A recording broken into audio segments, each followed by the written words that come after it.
Si avvicina Halloween, bambini e adulti sono pronti per truccarsi, mascherarsi da mostri e andare a bussare nelle case o vanno in posti dove fare la festa. I posti di solito sono bui e malandati, con addobbi di ragni, fantasmi e croci per terra, e tutto tetro, apposta solo per Halloween. Una volta finito, si toglie tutto e il luogo ritorna bello. Ma ci sono posti che restano cupi tutto l'anno, perché sono fatti così. Questi posti fanno venire i brividi e l'inquietudine. Ci vanno solo i coraggiosi. E voi avreste il coraggio? Vediamo quali sono questi posti.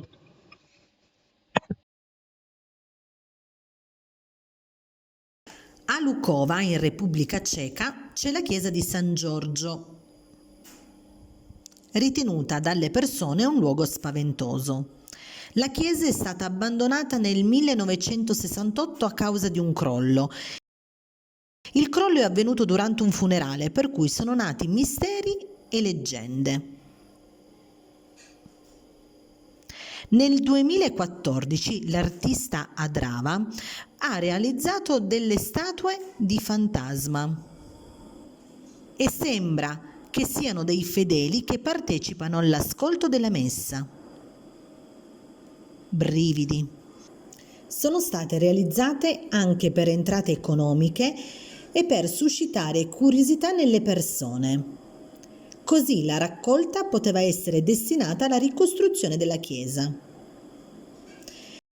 Nell'isola di Sagada, Filippine, c'è ancora un'antica usanza. Le persone quando muoiono non vengono seppellite nella terra. Le loro bare vengono appese ai lati della scogliera e sono chiaramente visibili. Questo perché secondo le tribù le bare messe in alto sono più vicine al cielo. Così è più semplice il passaggio verso l'aldilà e meno faticoso rispetto a quelle in basso. Le bare vengono costruite dagli stessi defunti quando erano in vita, così da essere pronte al momento della morte, e poi vengono appese. Ancora oggi si possono notare anche delle bare vecchissime.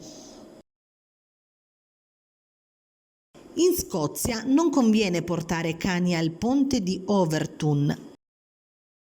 Meglio evitare.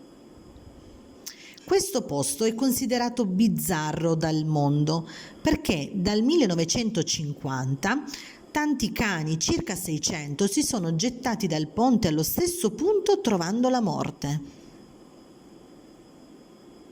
Dato che il ponte è alto 15 metri e sotto ci sono le rocce.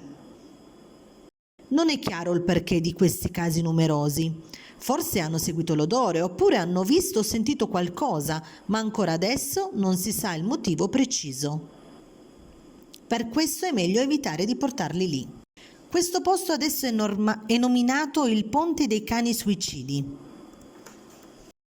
In Lituania c'è la Collina delle Croci. Dal nome è chiaro di cosa si tratta. La collina è piena di croci che nel periodo comunista sono state abbattute più volte, ma venivano ricostruite di nuovo e sempre più numerose fino a diventare permanenti. Ci sono circa 400.000 croci. Per i fedeli è un luogo di culto. Ma per i non fedeli potrebbe essere strano e inquietante, perché le croci sono davvero molte, di ogni dimensione, e sono strette.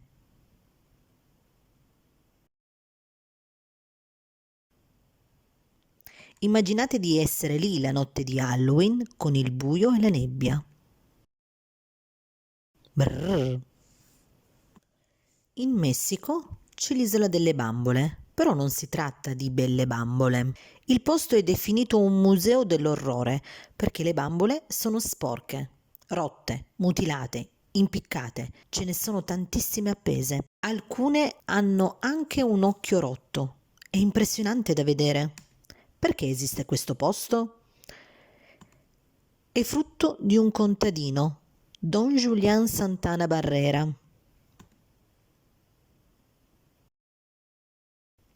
Intorno al 1950 ha cominciato a collezionare le bambole e ad appenderle, recuperandole anche dalla spazzatura.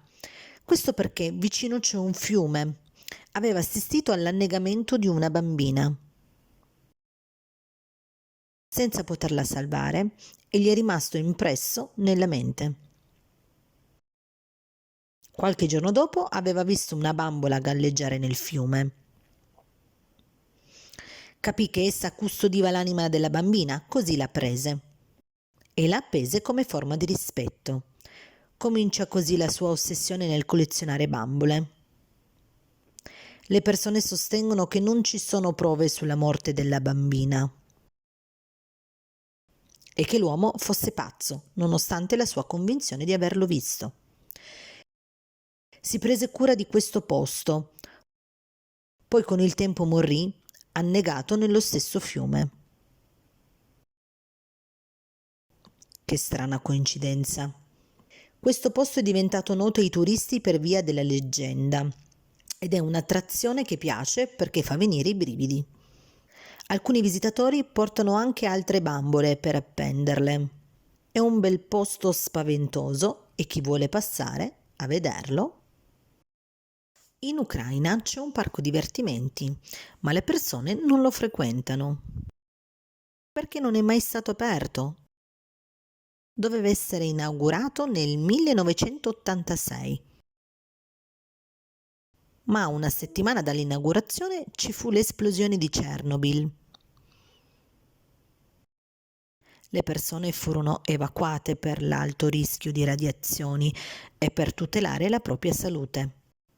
Il parco divertimenti fu abbandonato e c'è ancora adesso. È una città fantasma, è tutto deserto. I coraggiosi vanno lo stesso a vederlo. A Diokigahara in Giappone c'è una fitta foresta verde ed è molto bella. Chi entra rischia di perdersi, è meglio essere esperti o tracciare un percorso per poter tornare indietro ed uscire. Questo posto è molto conosciuto per via del record di suicidi. Ogni anno tantissime persone scelgono di morire in quel posto suicidandosi. Dato che dalle statistiche è emerso un alto numero di suicidi, sono stati installati dei cartelli con frasi rivolte alle persone che si recano lì per suicidarsi.